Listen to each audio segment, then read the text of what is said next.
Good afternoon to all. તમારો દિવસ સ્વસ્થ રહે, મસ્ત રહે, વ્યસ્ત રહે, જબરદસ્ત રહે, તમે ખૂબ ખુશ રહો એ આશા સાથે બેટા આજનું કામ ચાલુ કરવા જઈ રહ્યા છે. You know it very well કે તમે ટીવાય બીકોમ સેમિસ્ટર 6 માં બિઝનેસ લો પાર્ટ 2 નામનો તમારો વિષય છે. યુનિટ નંબર તમારું જે છે એ આપણે 3 ચાલુ કર્યું છે. કંપની લો એનું નામ છે. ટોટલ 4 ટોપિક છે. આપણે ટોપિક ઉપર હવે આપણું ગાઈડન્સ આપીશું. નામ છે એનું કંપની લો પાર્ટ 2. ફર્સ્ટ ટોપિકમાં તમે કંપની શું છે એની ડેફિનેશન શું છે, કંપનીના અલગ અલગ પ્રકારના લક્ષણો કે ફીચર્સ શું છે, કંપનીના અલગ અલગ પ્રકારના પ્રકારો શું છે, કોર્પોરેટ પર્સનાલિટીનો કેસ છે, પબ્લિક કંપની પ્રાઇવેટ કંપનીનો જે મેઇન ડિફરન્સ છે, એ બધું તમે સમજી ગયા છો મારી સાથે. આ ટોપિકમાં 7 ક્વેશ્ચન્સ છે અને આપણે એ 7 ક્વેશ્ચન્સ પર આપણે ગાઈડન્સ આપવાનું. હવે ટોપિક 2 પ્યોરલી કઈ બાબત કે કઈ મેટર પર બેઝ છે, તો એમાં આવેદન પત્ર મેમોરેન્ડમ ઓફ એસોસિએશન, ત્યાર પછી આર્ટિકલ ઓફ એસોસિએશન નિયમન પત્ર અને વિજ્ઞાપન પત્ર પ્રોસ્પેક્ટસ. એનો એક પાર્ટ અહીંયા છે. ટોપિક 3 જે છે એમાં પછી પ્રોસ્પેક્ટસના બીજા પાર્ટ આવશે, વિજ્ઞાપન પત્રના આવશે. એટલે આ જે કંપની લો પાર્ટ 2 ટોપિક 2 છે એમાં મારે 3 મેટર વિશે તમને કહેવાનું છે. આવેદન પત્ર, નિયમન પત્ર, વિજ્ઞાપન પત્ર, memorandum of association, article of association અને પ્રોસ્પેક્ટસ. થશે, આ બધું થશે, તમને વાંધો નહીં આવે, ચિંતા ના કરો. પણ કહેવાનો ઇન્ટેન્શન એટલો જ છે કે આ બધી વસ્તુઓમાં તમે શું ભણવાના છો ને શું શીખવાના છો એ આપણે તમને સમજાવીએ.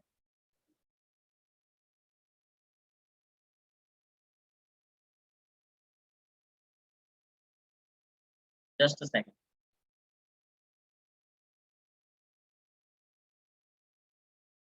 ચાલો હવે સમજવાનું શું છે એ સાંભળો.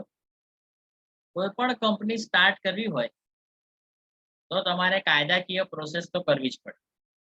You have to do the legal procedure અને એની અંદર you have to submit the documents.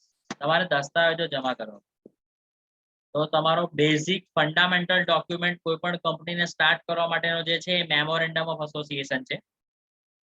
આમાં અલગ અલગ પ્રકારની બધી ક્લોઝીસ આવે છે, કલમો. તમને એવું થાય કે કલમો, ક્લોઝ, નેમ ક્લોઝ આવે છે બેટા, રજિસ્ટર્ડ ઓફિસ ક્લોઝ આવે છે, ઓબ્જેક્ટ ક્લોઝ આવે છે, લાયબિલિટી ક્લોઝ આવે છે, કેપિટલ ક્લોઝ આવે છે, એસોસિએશન કે સબસ્ક્રિપ્શન ક્લોઝ આવે છે. એ 6 પ્રકારની ક્લોઝ તમારે ભણવી પડશે મેમોરેન્ડમ ઓફ એસોસિએશન. અને કંપની એ જે ક્લોઝ ક્રિએટ થઈ છે એની મર્યાદામાં રહીને કામ કરશે. કંપની કોઈ પણ પ્રકારનું કામ એવું નહીં કરે કે જે મેમોરેન્ડમમાં લખાયું ના હોય. મેમોરેન્ડમ કંપનીનો ચાર્ટર ડોક્યુમેન્ટ છે. આઉટસાઇડ પાર્ટીને જો અવેર થવું હોય કંપનીથી, કંપનીના લેવલ ઓફ ઓપરેશનથી, કંપનીને કેવા પ્રકારના કામ કરવાના છે એનાથી, તો એને મેમોરેન્ડમ ઓફ એસોસિએશન ચેક કરવું પડે. મેમોરેન્ડમ ઓફ એસોસિએશન બહારના પક્ષકારો જે છે એને જોડતો દસ્તાવેજ છે, એને જોડતું ડોક્યુમેન્ટ. જે શેર હોલ્ડરને ગાઈડન્સ આપે છે બેટા. ત્યાર પછી જે બોર્ડ ઓફ ડિરેક્ટર છે એમને ગાઈડન્સ આપે છે. એરિયા ઓફ ઓપરેશન, કંપની કયા કયા પ્રકારના કામ કરશે એના અસ્તિત્વ દરમિયાન એની વાત કરે છે. અને રજીસ્ટ્રેશન કરવું હોય કંપનીનું તો એનો જે બેઝિક ડોક્યુમેન્ટ જે છે, મોસ્ટ આઈએમપી પોઈન્ટ, બેઝિક કે ચાર્ટર. ચાર્ટર એટલે સૌથી મોટો એપેક્સ જે ડોક્યુમેન્ટ છે એ રજિસ્ટ્રાર સમક્ષ તમારે ફાઇલ કરાવવો પડે, એ મેમોરેન્ડમ ઓફ એસોસિએશન છે. અને કંપની લો જે પ્રમાણે ચેન્જ થાય છે, મેમોરેન્ડમ ઓફ એસોસિએશન જે છે એ બન્યો છે અને એમાં ટાઈમ ટુ ટાઈમ ચેન્જ આવ્યો છે, પણ કોના પ્રમાણે? જે લો એને લાગુ પડે છે એના પ્રમાણે.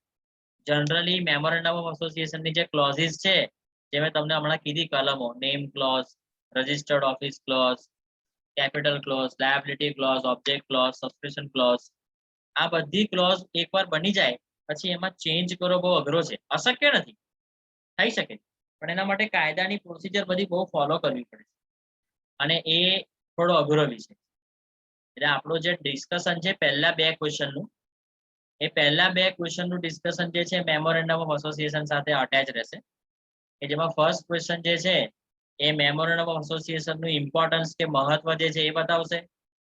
એ અલગ અલગ પ્રકારની જે ક્લોઝિસ છે એ ક્લોઝિસના પ્રોવિઝન બતાવશે અને ત્યાર પછી મેમોરેન્ડમ ઓફ એસોસિએશન રજીસ્ટર્ડ કરવી પડે, હા કમ્પલસરી છે, કરવી પડે, એના વિશે બતાવશે. અને મેમોરેન્ડમ ઓફ એસોસિએશન ની અંદર જો કદાચ તમારે કોઈ ઓલ્ટરેશન કે ચેન્જ લાવવું હોય તો લાવી શકીએ, હા લાવી શકીએ, પણ એના માટે પ્રોવિઝન ફોલો કરવા પડે, જે હું તમને ડિટેલમાં ક્વેશ્ચન 2 માં ભણાવીશ. હાલ ફિલહાલ આપણે ક્વેશ્ચન 1 તરફ જઈશું. આ જે 2 ક્વેશ્ચન થશે એટલે પછી ધીરે ધીરે ધીરે કરીને આપણે આગળ વધીશું. કોઈ ટાર્ગેટ નથી કે મારે આટલું પૂરું કરવાનું છે, જેટલું કરવાનું છે એટલું વ્યવસ્થિત પૂરું કરવાનું, તમને આવડવું જોઈએ, તમારી અન્ડરસ્ટેન્ડિંગ એકદમ કમ્પ્લીટ રહે એના પ્રમાણે. તો વી આર ઓન ક્વેશ્ચન 1. આપણે ક્વેશ્ચન 1 તરફ જઈ રહ્યા છીએ અને નામ રાખ્યા છે કે what is the importance of memorandum of association. આવેદન પત્ર જે છે એનું મહત્વ શું છે આપણે સમજાઈશું. Discuss the provisions relating to object clause, અહીંયા બધી નહીં કીધી, 6 માંથી અમુક જ સમજાવવાની કીધી કે ડિસ્કસ ધ પ્રોવિઝન, જોગવાઈઓ કોને લગતી, ઓબ્જેક્ટ ક્લોઝ, હેતુની કલમ, નેમ ક્લોઝ, નામની કલમ, રજિસ્ટર્ડ ઓફિસની clause, capital clause, as content in the memorandum of association, content એટલે જોડાયેલી છે મેમોરેન્ડમ ઓફ એસોસિએશનમાં, આ પ્રકારની જે ક્લોઝિસ છે બધી જોડાયેલી છે. And is memorandum of association required to be registered, તો મેમોરેન્ડમ ઓફ એસોસિએશન ને જરૂર છે નોંધાવવાની, નોંધણીની જરૂર છે, હા છે, કમ્પલસરી છે, 100% છે. તો આપણે ઇન્ટ્રોડક્શન વાળો જે પાર્ટ છે એને લઈએ, જે મેં તમને ઓલરેડી સમજાવ્યું છે ધીરે ધીરે કરીને. તો ફર્સ્ટ પાર્ટ જે પરિચયનો છે એમાં કેપિટલ એ પોઈન્ટ જે છે એ શું કહે છે, પહેલા રફલી બોલું છું કેપિટલ એ પોઈન્ટ માટે, પછી ડિટેલ લો કે બેટા મેમોરેન્ડમ ઓફ એસોસિએશન જે છે એ apex highest charter document, constitution છે, બંધારણ બતાવે છે કંપનીનું, ફંડામેન્ટલ પાયાનો દસ્તાવેજ છે કંપની માટે. આ ના હોય તો કંપની સ્ટાર્ટ થઈ જ ના શકે, કન્ફર્મ. હવે હું વાંચીશ detail. A memorandum of association is the charter or constitution or the fundamental document of a company. આવેદન પત્ર જે છે એ મુખ્ય છે, બંધારણ બતાવતો દસ્તાવેજ છે, પાયાનો દસ્તાવેજ કંપની માટે. ઈ પોઈન્ટ જો, it indicates the specific objects of company, કંપનીના જે વિશિષ્ટ હેતુઓ છે જેના માટે કંપનીની રચના થઈ છે એ બતાવે છે એ ડોક્યુમેન્ટની અંદર. And the scope of activity, company નો દાયરો કયો, એરિયા ઓફ ઓપરેશન કયો, એની ઓકાત કેટલી, લિમિટેશન કેટલું, ક્યાં સુધી એ કામ કરશે, એરિયા ઓફ એક્ટિવિટી બતાવે છે. Can be perform by company, જે કંપની નિભાવશે. કંપની બેટા એવી જ પ્રકારની પ્રવૃત્તિઓ કરશે કે જે મેમોરેન્ડમ ઓફ એસોસિએશનમાં પરમિટેડ હોય. હું તમને એક ઉદાહરણ આપું. ઓબ્જેક્ટ ક્લોઝમાં એવું હોય કે તમે કયો ધંધો કરવા માંગો છો અને હેતુ નક્કી કરો. તમે નક્કી કર્યું કે તમે બેટા તેલ બનાવવાનો ધંધો કરશો, કપાસિયા, સિંગ તેલ, બરાબર, અલગ અલગ પ્રકારના તેલ બનાવવાનો તમારો ધંધો રહેશે. પણ હવે તમે એ જ ધંધામાં મોબાઈલ બનાવવાનું કે મેન્યુફેક્ચરિંગ ચાલુ કરી દો તો એ ના ચાલે. તમારો એરિયા ઓફ ઓપરેશન તેલ બનાવવાનો. મોબાઈલનો ધંધો કરવો હોય તો ફરીથી નવી કંપની સ્ટાર્ટ કરો ને બધી પ્રોસિજર કરો ને પછી જે થતું હોય કરો. તેલના ધંધામાં તમે ચાલુ કરી દો મોબાઈલ બનાવવાનું તો નહીં ચાલે. એવું અહીંયા સમજાવવાનું. તો ઇન્ટ્રોડક્ટરી પાર્ટમાં શું કીધું મેં તમને કે જે મેમોરેન્ડમ ઓફ એસોસિએશન છે એ એપેક્સ કે હાઈએસ્ટ ડોક્યુમેન્ટ છે, એક સ્ટ્રક્ચર બતાવતું ડોક્યુમેન્ટ છે, એક બેઝિક કે ફંડામેન્ટલ કે પાયાનું ડોક્યુમેન્ટ છે કંપની માટે. કંપનીના સ્પેસિફિક ઓબ્જેક્ટિવ ત્યાં બતાવવામાં આવે છે, કંપનીનો એરિયા ઓફ ઓપરેશન કે સ્કોપ ઓફ એક્ટિવિટી ડિસાઇડ કરવામાં આવે છે કે જે કંપની પરફોર્મ કરશે. અને કંપની એમએ ની ઉપર જઈને કોઈ કામ નહીં કરે. કંપની એવી કોઈ પણ પ્રવૃત્તિ નહીં કરે કે જે મેમોરેન્ડમ ઓફ એસોસિએશનમાં પરમિશન એની ના મળી, તો એ નહીં થઈ શકે, સોરી, પરમિટેડ નથી. અને જો કરી તો પછી બેટા સજા મળશે તમારી કંપનીને અને જવાબદાર વ્યક્તિ, બરાબર. એ સજા આપવાનું કામ નેશનલ કંપની લો ટ્રિબ્યુનલનું. આ મેં પરિચય કરાયો મેમોરેન્ડમ ઓફ એસોસિએશન. હવે હું વ્યાખ્યા આપવા જઈ રહ્યો છું, ડેફિનેશન, જે આવેદન પત્ર કે મેમોરેન્ડમ ઓફ એસોસિએશન છે. તો સેક્શન 2 સબસેક્શન 56 જે કંપની એક્ટ 2013 નો છે એના પ્રમાણે જો જોઈએ તો મેમોરેન્ડમ ઓફ એસોસિએશન જે છે એમઓએ કંપની એ વાસ્તવિક રીતે રચાયું છે અને સમયે સમયે એમાં ફેરફાર લાવી શક્યા છે. પણ એ કોના પ્રમાણે, તો જે પાછલા કંપની લો છે 1956 ને 1912 એના પ્રમાણે, અથવા વર્તમાનમાં જે લો ચાલે છે 2013 નો એમેન્ડમેન્ટ બાય 2015 એના પ્રમાણે. એટલે એમઓએ કંપનીનું શું છે, ઓરિજિનલી આપણે એને કંપની સ્ટાર્ટ થઈ ત્યારે તૈયાર કરેલું, સમયાંતરે એમાં ચેન્જ લાયેલા, પણ ચેન્જ કાયદાને આધીન રહીને લાયેલા. કંપની લો 1956 નો 1912 નો જે પ્રીવિયસ કંપની લો કહેવાય છે એના પ્રમાણે, અથવા તો 2013 નો જે કંપની લો અત્યારે ચાલી રહ્યો છે એના તમે એમાં ફેરફાર લાવી શકો. પણ એ સબ્જેક્ટ ટુ રિસ્ટ્રિક્શન છે, જે ક્વેશ્ચન 2 તમને એમાં ભણાય છે કે એમાં કોઈ ફેરફાર લાવવા ઓલ્ટરેશન તો કેવી રીતે લાવશો, એના માટે પ્રોસિજર શું ફોલો કરશો દરેક ક્લોઝ ની અંદર, એ હું ક્વેશ્ચન 2 ને ધ્યાનમાં રાખીને ભણીશ. અત્યારે મેં રફલી ડેફિનેશન લીધું, હવે હું ડિટેલમાં લઉં. શું કહે છે જુઓ, according to section 2 subsection 56 of company act 2013, memorandum means the MOA of a company. Memorandum નો મતલબ થયો મેમોરેન્ડમ ઓફ એસોસિએશન, આવેદન પત્ર છે કંપની. એઝ ઓરિજિનલી ફ્રેમ, હવે યાદ રાખજો એક શબ્દ તમને લખી બતાવું, તમને ફૂલ ફોર્મ પૂછશે આવી રીતે જુઓ, M/A, એક્ઝામ ની અંદર આવું આવશે. અને કહેશે vote is the full form, તો તમારે લખવાનું મેમોરેન્ડમ ઓફ એસોસિએશન. અને ધારો કે A/A એવું આવે તમને, એને આર્ટિકલ ઓફ એસોસિએશન આવી રીતે A/A પૂછે તમને, તો આ આર્ટિકલ ઓફ એસોસિએશન.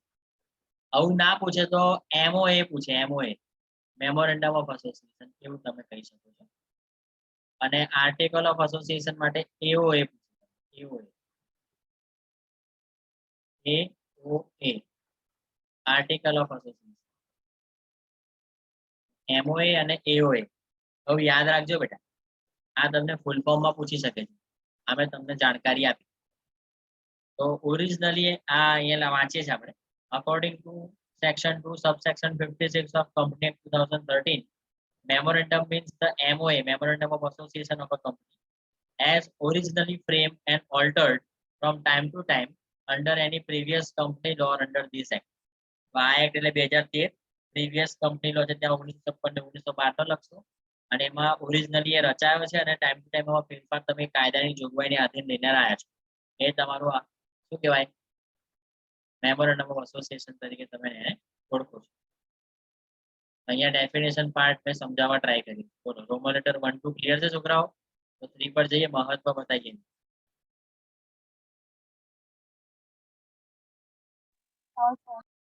ઓકે બેટા, થેન્ક યુ.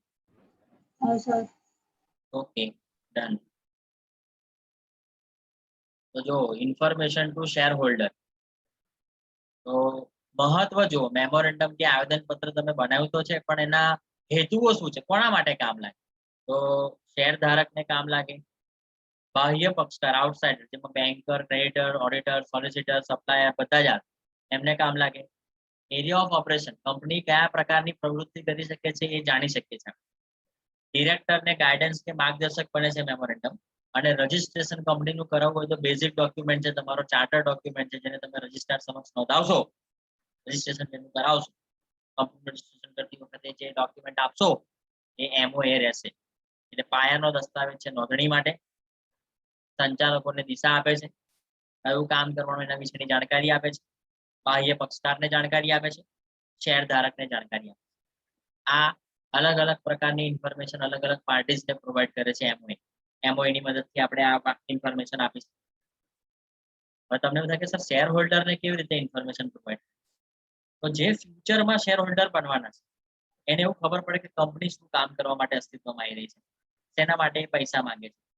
કંપની સ્ટાર્ટ કરવા માટે જે પેલી આપણે શેરની રકમ બહાર પાડી છે, શેર કેમ બહાર પાડ્યા છે, પૈસા કેમ કંપની જોઈએ, કયા પ્રકારનો બિઝનેસ કરવાનો, એ ભવિષ્યમાં જે શેર હોલ્ડર બનવા વાળા છે એને ખબર. અને જે લોકો શેર ધારક બનવા માંગે છે એ લોકો જ્યારે પૈસાનું ઇન્વેસ્ટમેન્ટ કરશે તો કંપની એ પૈસાનું ઇન્વેસ્ટમેન્ટ કયા કયા પર્પઝથી લેશે અને કયા કયા જગ્યા કે એવેન્યુઝ પર કરશે, જેથી બિઝનેસનું એક્સપાન્શન કે ડેવલપમેન્ટ થાય એ પણ જાણકારી મેમોરેન્ડમમાં લખેલી. એનો મતલબ કે તમારા પૈસાનો ઉપયોગ ક્યાં થઈ રહ્યો છે, કઈ જગ્યાએ થઈ રહ્યો છે, કેવી રીતે થઈ રહ્યો છે, બધી જાણકારી બેટા તમને આમાંથી મળશે.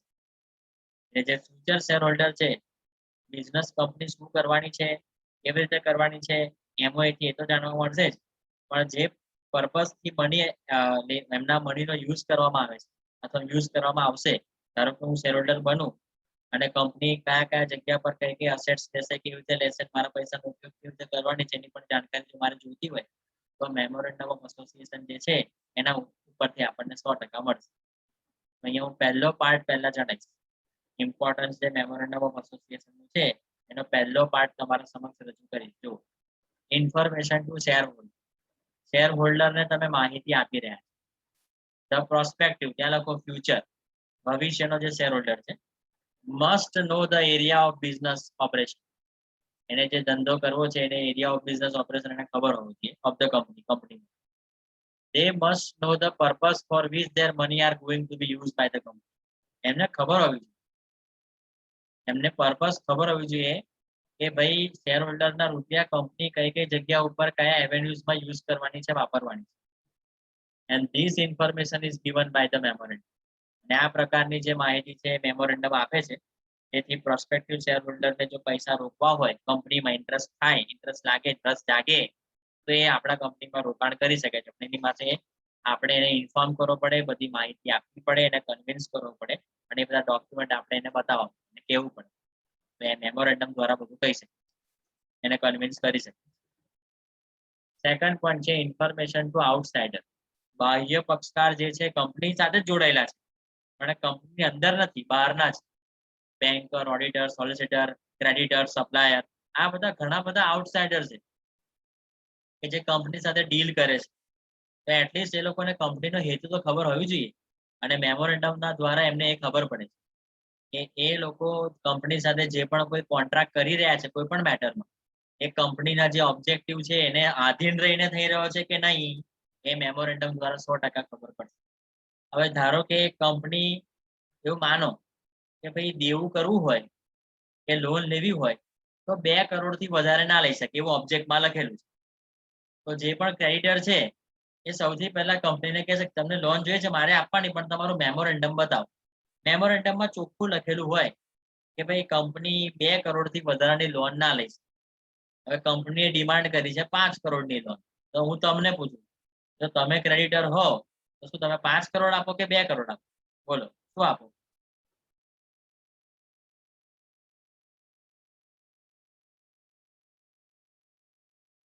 બોલો બેટા. 2 કરોડ આપો.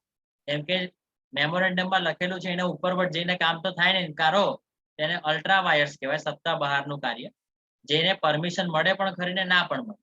એ જોવું પડે કે કેવું સર્કમસ્ટન્સીસ છે. તો અહીંયા આઉટસાઇડર વ્યક્તિઓ જે છે મેમોરેન્ડમના માધ્યમથી અલગ અલગ અલગ પ્રકારની ઇન્ફોર્મેશન કંપનીના લગતી પ્રાપ્ત કરી શકે. અને જ્યારે કોન્ટ્રાક્ટ કરે ત્યારે ચેક કરી શકે છે કે આ કંપનીના ઓબ્જેક્ટિવ સાથે પરમિસેબલ છે કે નહીં. ના હોય તો નહીં કરવાનું, હોય તો કરવાનું, ફાયદોનો વિષય છે. તો વાંચીએ છીએ આપણે ડિટેલમાં કે many outsider such as creditor, banker, supplier et cetera R dealing with the company, company સાથે વર્ક કરે છે, રિલેશનશિપ રાખે. they must know the object of the company, કંપનીના હેતુઓ વિશે પણ એમને ખબર. થ્રુ મેમોરેન્ડમ, આવેદનપત્રના માધ્યમથી, they can know whether their contract with the company are within the object of the company or not.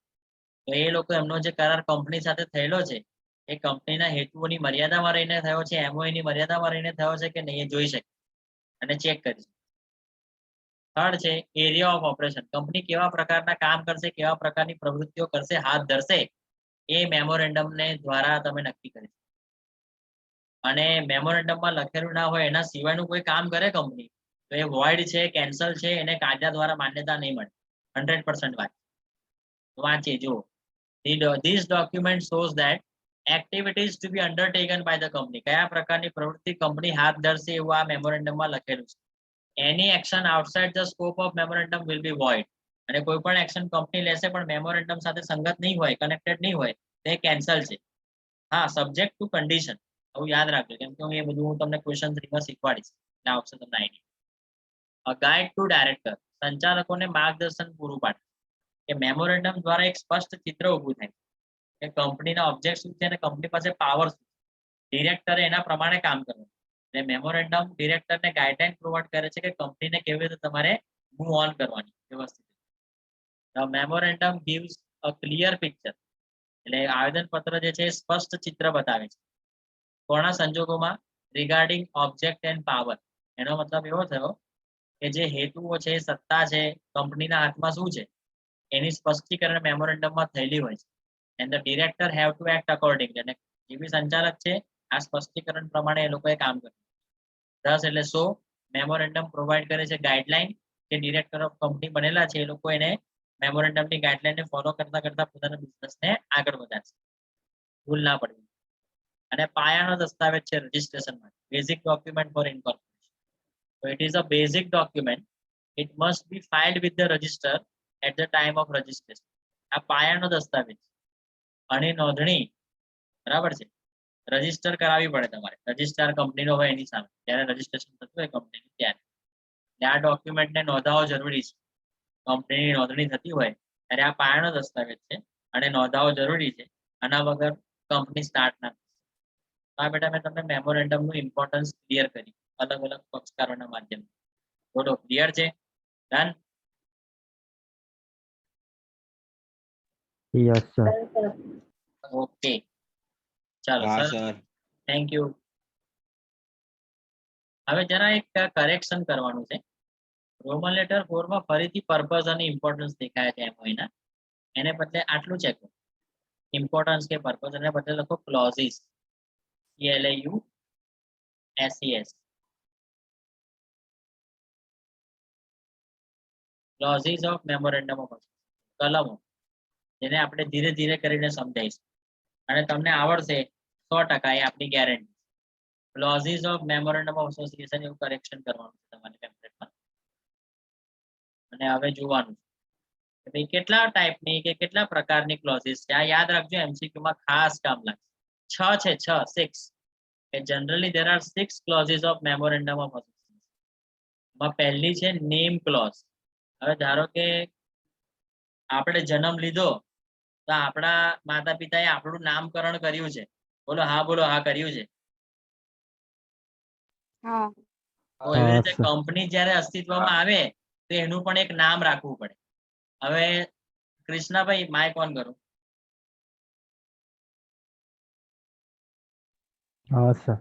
હવે ધારો કે તમે કંપની સ્ટાર્ટ કરી રહ્યા છો માનો, અને તમે કંપનીનું નામ રાખો 56 ટીકલી લિમિટેડ. આવું નામ રાખ્યું તમે 56 ટીકલી લિમિટેડ. તો બેટા આ નામ પહેલા તમે જ્યારે રાખ્યું ત્યારે અલગ અલગ પ્રકારના રૂલ્સ ફોલો કરવા પડે. જો એ રૂલ્સ ફોલો કરતી વખતે એવું લાગે કે આ નામ રાખવું હિતાવહ નથી, સેન્ટ્રલ ગવર્મેન્ટ ના પાડે છે, અથવા તો કંઈક એવા પ્રોવિઝન્સ કે જે આપણે નામ ના રાખી શકીએ ધારો, તો એમાં આપણે નામ ચેન્જ પણ કરવું. અને એના માટે હું તમને સૌથી પહેલા સમજાવું શાંતિથી કે નેમ ક્લોઝમાં આવે શું. તો ભવિષ્યમાં કંપની જે અસ્તિત્વમાં આવે છે એ આવવાની છે, એનું નામ શું હશે એ આ ક્લોઝમાં જણાવવામાં આવશે. નેમ કંપનીનું જે છે તમે હમણાં રાખ્યું છે, પણ એનામાં અપ્રુવલ લેવું પડે રજિસ્ટ્રાર ઓફ કંપનીનું. એ હા પાડે તો જ રાખીશું. અને જ્યારે પણ તમે કોઈ નામ સિલેક્ટ કરતા હો તો એમાં અલગ અલગ પ્રકારના રૂલ્સ છે. there are 5 rules, 5 નિયમો છે જેને આપણે ધ્યાનમાં લઈને કામ કરીશું. 5 નિયમો છે જેને આપણે ધ્યાનમાં લઈને કામ કરીશું. એમાં પહેલું છે નેમ ક્લોઝ. એમાં પહેલો રૂલ તમારો જે છે એ કંપની એક્ટ 2013 ની સેક્શન 4 સબસેક્શન 2 પ્રમાણે નામ કંપનીનું જે છે એ સિમિલર ના આવવું જોઈએ કે જે એક્ઝિસ્ટિંગ કંપની હોય એનાથી.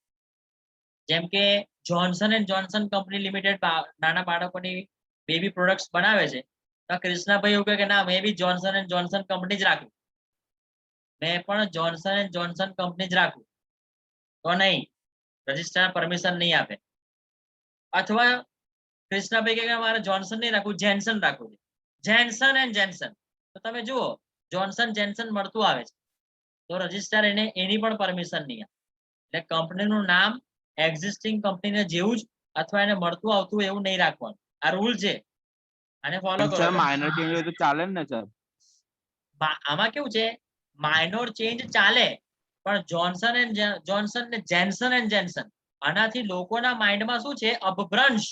અપભ્રંશનો મતલબ શું થાય, એક કન્ફ્યુઝન ક્રિએટ થાય છે કે જેના લીધે જોન્સન યાદ રાખવું કે જેન્સન યાદ રાખવું ખબર નથી પડતી. એટલે માઇનોર પ્રોડક્ટ અલગ અલગ હોય તો ચાલે, ના નથી. પ્રોડક્ટ સાથે કન્સર્ન નથી, સાંભળો, નામ સાથે કન્સર્ન છે. વી આર, હવે ધારો કે જેન્સન એન્ડ જેન્સન એવું ઇન્જેક્શન બનાવે છે, માન બેબી પ્રોડક્ટ નહીં બનાવતા એવું માન, બરાબર છે. પણ થયું શું છે કે અસ્તિત્વમાં આગળ હું અહીંયા આમાં હું જે કહું છું એ કઈ બાબતને ધ્યાનમાં રાખીને કહું છું કે કંપનીનું નામ જે છે એ એક્ઝિસ્ટિંગ કંપની કોઈ હોય એને મળતું આવતું ના હોવું જોઈએ, અથવા એને આઈડેન્ટિકલ ના હોવું જોઈએ.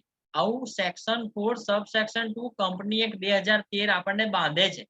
એટલે મેં પેલું કેવું કીધું તમને કે ધારો કે મયંક તારે જોન્સન એન્ડ જોન્સન કંપની જ રાખવું હોય નામ, તો એવું પ્રસ્તાવ મૂકે રજિસ્ટ્રાર ઓફ કંપનીને, તો એ ના પાડે કે આ અસ્તિત્વમાં છે. એવું કે નહીં જેન્સન એન્ડ જેન્સન રાખવું, તો એ જુએ કે ભાઈ આવું કોઈ નામ વાળું છે નથી કંપની, પણ આ નામ મળતું આવે છે કોની સાથે, રિલાયન્સ, અરે જોન્સન એન્ડ જોન્સન સાથે. હવે બીજું એક ઉદાહરણ આપો, રિલાયન્સ કંપની તો છે જ અસ્તિત્વમાં, મયંક હા બોલ. હા હવે તું રિલાયન્સ કંપની સ્ટાર્ટ કરવા માંગે છે પણ સ્પેલિંગમાં થોડું ગડબડ કરી દે છે. રિલાયન્સ નો સ્પેલિંગ આર થી ચાલુ થાય છે, તું આર એ કરે છે એવું માન. હા તો આમાં ઉચ્ચારણ થોડો બદલાઈ જશે, પણ જે પ્રમાણે આ તારું જે ટોન છે કે ભાઈ રિલાયન્સ ને રિલાયન્સ, બરાબર, અથવા રિલાયન્સ, રિલાયન્સ, રિલાયન્સ, આ બધું કેવું છે અપભ્રંશ. અપભ્રંશનો મતલબ શું થાય, એક પ્રકારનું કન્ફ્યુઝન લોકોના માઇન્ડમાં ઊભું કરી શકે છે. એટલે હવે રજિસ્ટ્રાર ઉપર છે, સાંભળી લે, કંપનીનો રજિસ્ટ્રાર, હું નહીં, હેમંત સર નહીં, કંપનીનો રજિસ્ટ્રાર એવું ઈચ્છે કે આ નામને માન્યતા આપવી છે તો આપે, ના ઈચ્છે તો ના આપે. મેં જે ઉદાહરણ આપ્યું એ ખાલી તમારે સમજવા માટે આપ્યું કે ભાઈ આવું મળતું આવતું કે આના જેવું નામ નહીં રાખવાનું. રજિસ્ટ્રાર પાસે સ્કોપ હોય તારા નામને વેલિડ રાખવાનો તો તને આપી જ શકે છે નામ, કોઈ પ્રશ્ન નથી. પણ એને એવું લાગે કે આ સેક્શનનો ભંગ થઈ રહ્યો છે, સેક્શન 4 સબસેક્શન 2 નો, તો ના આપે પછી. બોલ, બરાબર? ઓકે. Yes sir. મયંક છે કે ગયો? સર આપણે બે કંપની છે એવી, હા બેટા. સોશિયો વાળી બી છે ને સોશિયો સી આવે છે ને એસ આવે છે. ઓકે, સી આવે છે અને એસ આવે છે. એસ આવે છે પણ સોશિયો થાય છે. એનો મીનિંગ સોશિયો થાય છે. ઓકે, અવાજ કપાય છે એ મયંક. હેલો. સિમિલર છે કંપની. હા હેલો સિમિલર છે. હા હા છે, હા પણ છે ક્યારે, રજિસ્ટ્રારે પરમિશન આપી હશે ત્યારે. અને જો એસ થી ચાલુ થાય છે ને સી થી ચાલુ થાય છે તો બંનેને સ તરીકે આપણે ઓળખીએ એવું પણ ના ચાલે ને. એસ વાળો જે પોઈન્ટ છે, એવું હોય તો મને આપણા ગ્રુપ ઉપર એ જે તું સોશિયો કહે છે ને, બે નામ અલગ અલગ છે, બરાબર, બંને કંપનીના, પણ એક એસ થી છે પણ એક સી થી છે, તું એ કીધું એ પ્રમાણે બંનેનો ઉચ્ચારણ સેમ થાય છે. તો મને ખાલી નામ મોકલ, તો એકવાર હું જોઈને પછી તને કહું કે આ સિમિલર છે કે અલગ પડે છે, તો આપણે વાત કરીએ આગળ, બરાબર. હેલો. હા સર મોકલું પછી પતે હા એટલે. ઓકે, હમણાં બેચ એન્ડ થાય ને આપણી, પછી મને મોકલજે, પછી નેક્સ્ટ બેચમાં હા આપણે હા ડિસ્કશન કરીશું, આપણે કરીશું ડિસ્કશન. હા હા ઓકે, ડન. ઓકે, હવે જુઓ આગળ, નામ મળતું આવતું નહીં રાખવાનું. આપણા બંધારણમાં ગુનો ઉભો થતો હોય, આપણે એ નામ યુઝ કરીએ તો આપણા બંધારણમાં ગુનો ઉભો થતો હોય તો એ નહીં રાખવાનું. જેમ કે આપણા બંધારણના રચયિતા છે ડોક્ટર ભીમરાવ આંબેડકર અથવા બાબા સાહેબ આંબેડકર, તેમના નામ પર તમે કંપની ના રાખી શકો, કેમ કે બંધારણના રચયિતા છે, રચયિતાના નામ ઉપર ગુનો થઈ જાય, તમે ના રાખી શકો. ત્યાર પછી સેન્ટ્રલ ગવર્મેન્ટને વાંધો હોય, જે નામ આ 56 ટીકલી રાખ્યું તો એને વાંધો આવ્યો સેન્ટ્રલ ગવર્મેન્ટને, આ નામ ના રાખવાથી એમના ઓપિનિયન પ્રમાણે, તો નહીં રાખવાનું. અને હા કે રાખો 56 ટીકલી, અમને કોઈ વાંધો નથી, તો રાખવાનું. પછી તમને યાદ હોય તો પબ્લિક લિમિટેડ હોય તો પોતાના નામના અંતે લિમિટેડ લખશે, અને પ્રાઇવેટ અને જે ખાનગી કંપની હશે તો પોતાના નામના અંતે પ્રાઇવેટ લિમિટેડ લખશે. ત્યાર પછી આપણા દેશના અમુક એમ્બલમ કે ચિહ્નો છે, પદ્મશ્રી, પદ્મભૂષણ, ભારત રત્ન, આવા નામ પર તમે કંપની સ્ટાર્ટ ના કરી શકો.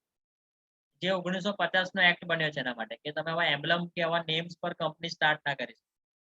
જેમ કે મહાત્મા ગાંધી છે, આપણા દેશના જે પણ પ્રાઇમ મિનિસ્ટર છે, અત્યારે નરેન્દ્ર મોદી છે, તેના નામ પર ના રખાય. જેને પહેલા સ્ટાર્ટ કરી દીધી નરેન્દ્ર મોદી કંપની લિમિટેડ, એ ચાલે, પણ હવે પછી અત્યારના સમયમાં એ પ્રધાનમંત્રી હોય તો એના નામ પર ના સ્ટાર્ટ. કોઈને મનમોહન સિંહ લિમિટેડ ચાલુ કરવું તો થાય, કેમ કે હવે એ પ્રધાનમંત્રી નથી, પણ કરંટમાં જે પ્રાઇમ મિનિસ્ટર છે એના નામથી કંપની સ્ટાર્ટ થાય. પ્રીવિયસ થઈ ગયું તો કોઈ વાંધો નથી. યુનાઇટેડ નેશન ઓર્ગેનાઇઝેશન કે યુનો ના નામથી કે WHO WHO world health organization ના નામથી કંપની સ્ટાર્ટ ના થાય. અને યાદ રાખવાનું છે એક વસ્તુ કે જે નેમ કંપનીનું છે એ કંપનીનું નેમ એવો કોઈ શબ્દ ના ધરાવતું હોવું જોઈએ કે જે સેન્ટ્રલ ગવર્મેન્ટ સાથે, સ્ટેટ ગવર્મેન્ટ સાથે કે લોકલ ઓથોરિટી કે કોર્પોરેશન સાથે સિમિલર આવતું હોય. અથવા ચલો તમે નામ રાખો જ છો, જેમ કે મયંક સેવા સદન લિમિટેડ આવું રાખો છો. હવે સેવા સદન નામ આપણે લોકલ ઓથોરિટીમાં છે જ, વડોદરા મહાનગર સેવા સદન. એટલે આવું સેવા સદન તમારે નામ રાખવું હોય તો પહેલા લોકલ ઓથોરિટીની પરમિશન લેવી પડે. એ હા પાડે તમે નામ યુઝ કરો તો યુઝ કરી શકો, પણ એ કે ના બાદ છે ભાઈ, સેવા સદન અમારા મોનોપોલીમાં આવે છે, તમારાથી ના વપરાય તો તમે ના કરી શકો યુઝ. Simple to understand. અને લાસ્ટ પાર્ટ છે કે જો કોઈ કંપની હોય એ અમુક કીવર્ડ્સ રાખવા માંગતી હોય તો એની મિનિમમ સત્તાવાર કેપિટલ કે ઓથોરાઇઝ કેપિટલ જે છે કેટલી હોવી જોઈએ એનું એક ટેબલ આપેલું. હવે ટેબલ આવશે એટલે હું તમને સમજાવીશ કે ધારો કે કોર્પોરેશન એવો શબ્દ તમારે રાખવો છે, જેમ કે ભાર્ગવી કોર્પોરેશન લિમિટેડ આવું રાખવું છે. તો એના માટે ભાર્ગવીની કંપની પાસે સત્તાવાર મૂડી કે ઓથોરાઇઝ કેપિટલ 5 કરોડ હોવી જોઈએ, તો ભાર્ગવી આ કોર્પોરેશન શબ્દનો ઉપયોગ કરી શકે. એવા ઘણા બધા ઉદાહરણ છે અને એની ઓથોરાઇઝ કેપિટલ આપેલી છે કે જેના વિશે હું ચર્ચા કરવા માંગીશ, પણ એ આવશે ત્યારે. અત્યાર સુધી મેં નેમ ક્લોઝ રફલી ચલાવ્યું, તમારા માઇન્ડમાં સેટ થાય એના પ્રમાણે. હવે હું ડિટેલમાં ચલાવું, ધ્યાન આપજો. The clause states the name of the proposed company. આ જે કલમ છે એ ભવિષ્યની જે કંપની અસ્તિત્વમાં આવવાની છે એના નામની ચર્ચા કરે છે. The name of company must be approved by the registrar of company. તો નામ જે પણ કંપનીનું હશે એ મંજૂર કરવામાં આવશે. કોના દ્વારા? કંપનીના રજિસ્ટ્રાર દ્વારા. Company can select suitable name subject to following rules. તમે તમારું મનપસંદ નામ જરૂર લઈ શકો છો, પણ આ 5 નિયમોને આધીન રહીને. પહેલું, according to section 4 subsection 2 of the company act 2013, name કંપનીનું should not be identical. Johnson Johnson, Jensen Jensen યાદ રાખો, or similar. Johnson and Johnson ચાલે છે, તમારે બી જોન્સન એન્ડ જોન્સન ચાલુ રાખો. The name of company should not be identical or similar with the name of the existing company. It should not be such that its use will constitute an offense.